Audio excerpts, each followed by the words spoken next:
we have a responsibility to get the work to the streets. MDOT presents the Extra Mile Podcast. Highways, movement of goods, these are things that we rely on every day. Got to have the ability to get their product to market. As long as you're performing, we want to be behind you pushing. Welcome into another edition of the Extra Mile Podcast presented by the Mississippi Department of Transportation. I'm MDOT Digital Media Manager Paul Catul, and today I'm riding solo one more time, but I promise you Will Kraft is still on the show. He'll be back with us soon. Nonetheless, very excited today. It's not every day you get to speak with a former governor, so we've got former Mississippi Governor Ronnie Musgrove in studio with us today. Governor Musgrove, we really appreciate you making time for us today. Paul, thank you very much. It's a pleasure to be here. Yes, sir. And so a little bit of information on Governor Musgrove. He served in the governor's office from 2000 to 2004, and he's also a two-term state senator. So I would like to know kind of like a little more background on you. What kind of led you to run for governor of the state of Mississippi? So, some people would say that that's what I was called when I was in high school, but I was just always involved in civic matters. I loved government. I loved history and the things that I thought were important. So that was kind of what my focus was. So I've always liked that. And then as it turned out, I graduated from college, went to law school, and then it just kind of naturally led back in Batesville where I practiced law and where I lived. I was very involved in the community, and I realized that a lot of things that happened on the federal level and on the state level affected us locally. And then I realized that more and more things that happened here really did matter, here being Jackson. I remember running in 1987 and being elected, and when I came to the legislature in January of 1988, the starting salary for teachers in Mississippi was $13,500, no health care benefits. Now, that's not the dark ages. People can look at me and say, well, Musgrove, you look really old, but I'm not that old, and that's not that long ago. That is just one example of what had happened or had been happening in Mississippi. The other thing I realized is that when there were progressive legislators that year in '87 who felt like our highway program needed to go up a big notch, they passed the highway program of 1987, which was a huge benefit to the people of the state of Mississippi and overrode Governor Lane's veto to do so. And so I realized that those kinds of things really did matter, and that's why I ran. Excellent, excellent. So, and speaking of, the highway department, you kind of have a connection there as well. Your father worked for the department, correct? It did. Of course, we have gotten used to saying the Transportation Commission and Department of Transportation and have been doing so for a long time. But back when I was young, it was the Highway Department. That's what we called it. And my dad worked for the Highway Department. And to give you an example of him and where we were back then, my dad in 1963 worked on the road crews of the Highway Department. And Mississippi and North Mississippi had about a 15-inch snow. And they were out clearing the roads, and then about a week later had another snow equally as big, and he never stopped working even though he got sick. And the reason he didn't stop working is because, one, they had no health insurance. Number two, if you didn't work, you didn't get paid. There was no system for how you had leave days, sick days, etc. So my dad, knowing those situations, did not stop working until he couldn't get up out of the bed, and Mr. Philip Darby, who worked with him, literally carried him out of the bed that morning because he had pneumonia. And he died about 11:30 that morning with pneumonia at age 42. He loved the highway department. He loved the people he worked with. But that just goes to show you where we were at that time and what we did for people who worked for the state, even though they were valuable members of the state of Mississippi and what they did, whether it was with the highway department or any other agency of the state. Today, it would have been a matter if he would have taken off, gone to the doctor, hospital if necessary, and probably would have had a full recovery. but that's where we were at that time. So that's why I've always said things that happen in Jackson, things that happen in our state government are very important. There's no doubt about that, and thank you for sharing that story. That's tough. We'll say, our men and women on the roads, like your dad, are the real heroes. They're the ones that are out there putting their lives on the line, and we talk about first responders a lot of times, but we fail to realize that people who work for the Department of Transportation, especially on the roads, are in fact first responders. In so many ways, they deal with bad situations or they prevent bad situations.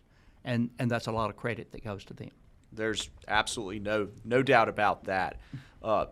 Moving to the future a little bit, so as governor, obviously, you had to work with MDOT a bit, and so what kind of considerations were made? What kind of thought process went into giving MDOT, kind of what it needed to operate and keep everyone safe? Well, I believe, Paul, I actually learned and enjoyed working with MDOT while I was in the Senate, and then when I was lieutenant governor. Those are the times where you really look at the programs that are going on, and then you try to look at the vision for the state and where we're headed and what's needed to do that. I remember when I was lieutenant governor, we passed kind of the follow-up bill to the Highway Act of 1987, which again was something that was needed when you're trying to attract companies like Nissan, when you're trying to keep companies like Sanderson Farms and others. The transportation, the roads, the grid that we have in Mississippi is a huge economic development provider. And so it's important to understand and know that. And that's why I worked very closely with the Department of Transportation, especially when I was in the Lieutenant Governor's office, because we interact a lot in the legislative process. Of course, as you know, having 3 transportation commissioners, the Department of Transportation is not under the governor specifically, so we work kind of more like equals or co-equals as head of the various aspects of government. And I always had a great working relationship. I mean, I would have disagreed philosophically or politically with one of the transportation commissioners, but we always tried to look at what was best for the state of Mississippi and how did we get there. And in that vein, I think that we accomplished that. Good stuff. And we will touch on one kind of more MDOT transportation-related question. So I understand you actually vetoed the initial kind of contraflow legislation bill and then had them rework things. So can you tell me more about that? That's very interesting. What it really was a pact that the southern states had and dealt with, and Louisiana has a transportation commission under the governor. And so what they did was they worked with the transportation commissioners here to come up with a contraflow pact that was to be approved by me. Well, what the Department of Transportation here does not have the ability to do is to incorporate the other agencies of government and the responsibilities that they would have. They come under the governor. In Louisiana, they all come under the governor. So, for instance, the contraflow package that I vetoed did not take into consideration the Highway Patrol and what role they would play. It did not take into consideration the exits and entrances off of the interstates. In this instance would be Interstate 55 or 59, so that we had no way of doing that.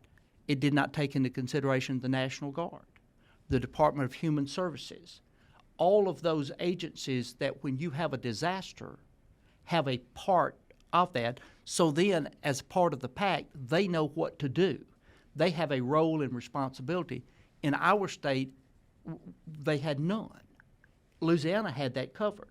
And so when I vetoed the pact, the people of Louisiana took the position I didn't want to help them out in a disaster situation. I said, not at all. And in fact, I remember when the news crews interviewed me from Louisiana, I took the brunt of a lot of heat until I explained. And of course, I called the governor there and I said, let us be involved as a whole state because that's the way we operate in Mississippi.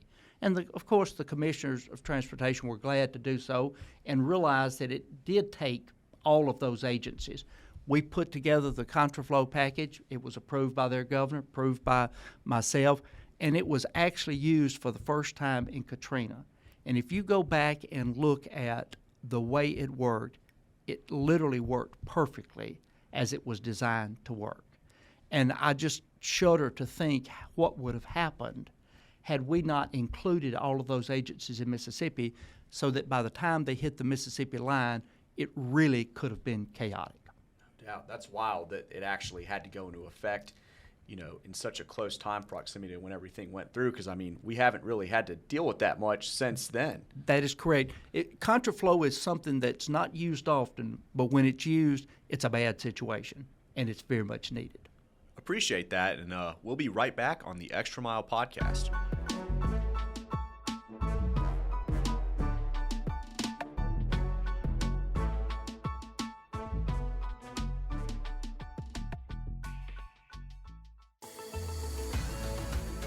Hello everyone, I'm former Transportation Commissioner Dick Hall.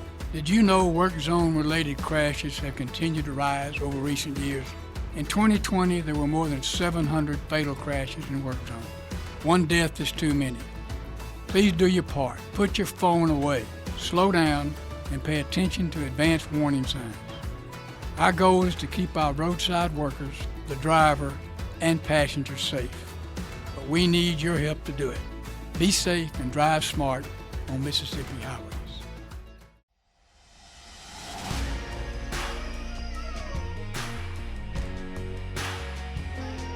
So I want to kind of move on from transportation specifically. So, in your 4 years as governor, can you kind of hit some of the most important things, kind of your greatest accomplishments? I know you mentioned education, kind of focusing on that. I have always believed that if you want a better quality of life, if you want a better workforce, if you want healthier people in your state, the more educated they are, the more likely you are to achieve that. And so I always have taken the position that starting with education and actually pre-K through college, university level, the more and the better we can educate people, the more attractive we become to companies looking at us outside the state. We unfortunately find ourselves right now as the only state in the nation that does not have pre-K. Now, if you're trying to compete against the surrounding states, I'm not talking about California, Texas, New York, I'm just talking about our surrounding states. Every one of them has pre-K. South Carolina, who used to be one of our biggest competitors in terms of attracting business and industry, has probably one of the best pre-K programs in the entire South. And consequently, you look at their numbers, and the numbers show that in their educational results. I served on the board of NAEP, which is the NAGB, which is the National Assessment Governing Board that looks at all the tests of schools throughout the country. And you look at states and see how much they improved. So to me, the passage of the Mississippi Adequate Education Program, the new funding formula, to me was, I felt like the biggest achievement. Unfortunately, since I've left office, we haven't funded it the way we should have. And so consequently, when you don't fund it, then you fall right back into the same trap that the property poor districts, where they don't have as much ad valorem as, say, a Madison. We'll take a Madison County, for instance. When you levy a mill in Madison County, it's going to produce 4X. When you levy the same mill, say in George County, Loosedale, it might produce 1X. So the difference in the same amount of tax levy against people in different parts of the state produce a lot different revenue. And so to me, this is the way I describe it. In Noxubee County, if you had the best teachers in America teaching in Noxubee County at the time, and you had the best teachers in America teaching in Tupelo, so that without a doubt, students were getting a great education from those teachers. Noxubee County offered 74 classes in high school. Tupelo offered 140 plus. So the exposure to classes and options were just so far off the chart, and it was because of the inadequacy of the money that was being provided. So to me, that's like the top benefit to me in education. But of course, if you look, we also developed a new economic development plan.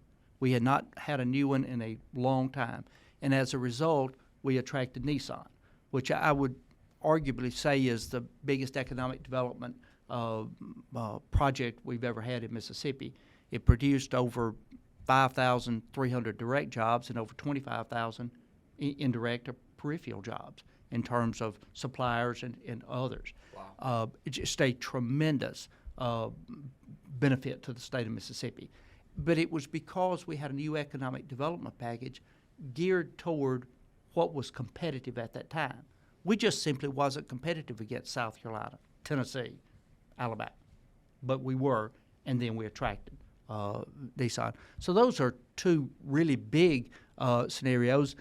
When I was in the Senate and Lieutenant Governor's office, we for the first time put air conditioning in all the classrooms in the state. And if you've spent a little time this past week, you realize how big a deal that is. So those are the kinds of things that I think were important. First state in the nation to have internet accessible computers in each classroom too. Those were things that I thought were very important. Oh wow! Yeah, did not know all. That's all very cool, very very good stuff. Paul, you generally have to be gray-headed to know a lot of that kind of stuff because it did happen a while ago. Fair enough. So this is just kind of a personal interest of mine. I've always been fascinated by people who are the heads of large organizations, companies. So like, the executive director here at MDOT, Brad White, he's over, 2,000 plus people, and you talk about companies, and you were over the state of Mississippi. And to me, that's just massive. So how did you kind of on a day-to-day basis, from a leadership's perspective and just day-to-day kind of duties and tasks and stuff, how did you make Mississippi run? Like, how do you even fathom that? Well, I believe the important thing is to set up or develop a vision for the state. What are you trying to accomplish? What do we want to be? And what direction do we want to go? And for me, those things were focus on education, focus on economic development, creation of jobs, and focus on improving health care in the state of Mississippi. And so if you focus kind of all your efforts toward that, and then secondly, put people in charge of your various agencies where the governor has responsibility in doing that share the same vision and want to make sure that the agency runs efficiently and it actually makes lives better for the people of Mississippi, then what happens is that you start going in a great direction. And I believe that I was one of those that woke up early in the morning. I would wake up at 3 o'clock every morning when I was in office, and I would read from about 3 to 7 in the morning.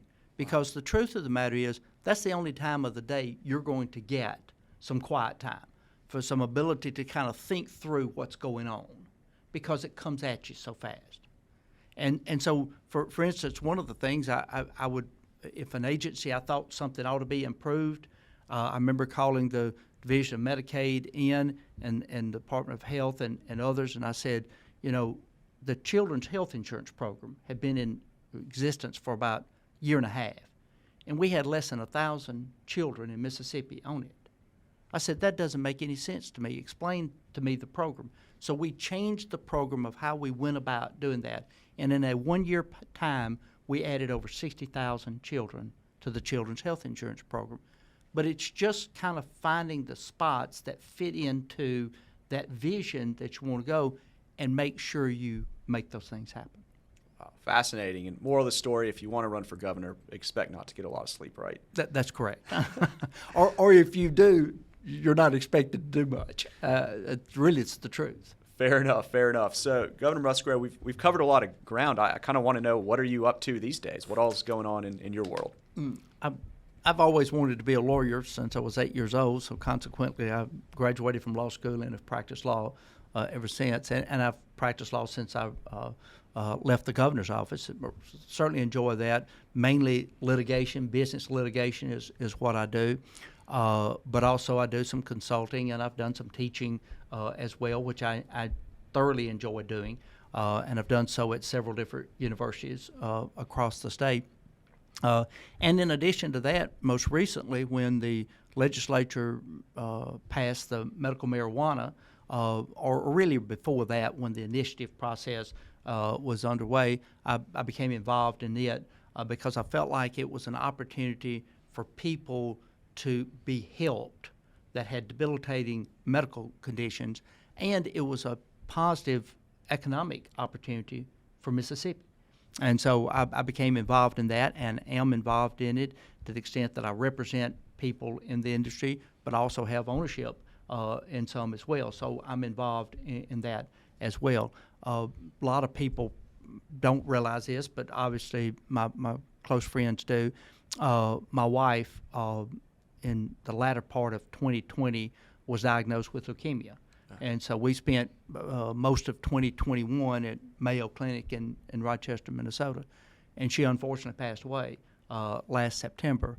A great lady, a great Mississippian, a person who spent most of her life as a public servant, head of the special education in Mississippi, also the head of special education at the U.S. Department of Education, overall education, special education in the U.S. And she's a great, great person. But we never know what will happen to us. But in her time of being so painful, she said medical marijuana would be something that would help me. And I said, it's not there yet, but you're right, it would. It would be one of those situations where she would have benefited from it. Wouldn't have cured her, but would have benefited from the pain that she had. So to me, it was one of those things that was a logical next step to me that I thought I ought to be involved in. Absolutely. Thank you for sharing that with us, and hopefully the program helps out a lot of people for sure. So we just have one more question for you, and it's my co-host Will. He's not here he handles government and constituent affairs for the agency. It's his favorite question. So when you're out traveling, I know as governor you've traveled all around the state. So where is your favorite place to get a bite to eat? The question implies that you're on the road, right? When Traveling you're anywhere. doing that. So you're right. I'm probably going to hurt the feelings of a lot of people across the state because there's so many great places, and I know that, and they know it. But probably my favorite place would be Rose's, just south of Hattiesburg on 49. We've stopped there many times, and some of my friends always liked it, and they would meet us there. And so I would get the benefit of, one, having some great barbecue, but also having some time with good friends. There you go. We're adding it to the list. Me and Will have a list of places we're going to hit. So thank you for that answer. Some people try to dodge it, but we always love when we get a direct answer. I at least wanted to give a conditional statement because there are, there are a bunch of great restaurants, and I will leave here. Justice Thurgood Marshall used to always say when he was a lawyer, the best closing argument he's ever given is when he was in the car leaving the courthouse on the way home, thinking about what all he could have said, should have said, and didn't say. So I could probably say the same thing about that answer. There you go. Well, Governor Musgrove, thank you for joining us today. Lots of great information, history, and anecdotes, so we really appreciate it, sir. Thank you very much, Paul. It's a pleasure to be with you. Yes, sir. And so we'll just go ahead and wrap things up like we usually do. We want to thank all our listeners out there for tuning into the Extra Mile podcast. We also want to thank our producer, Katie Hornsby, our editor, Drew Hall. Remember, you can listen and watch each episode by visiting gomdot.com/the extra mile. Of course, be sure to follow us on Facebook and Twitter at Mississippi DOT is the handle. We've got a lot to update you every day. And we'll close things out. As always, remember to drive smart out there on Mississippi highways.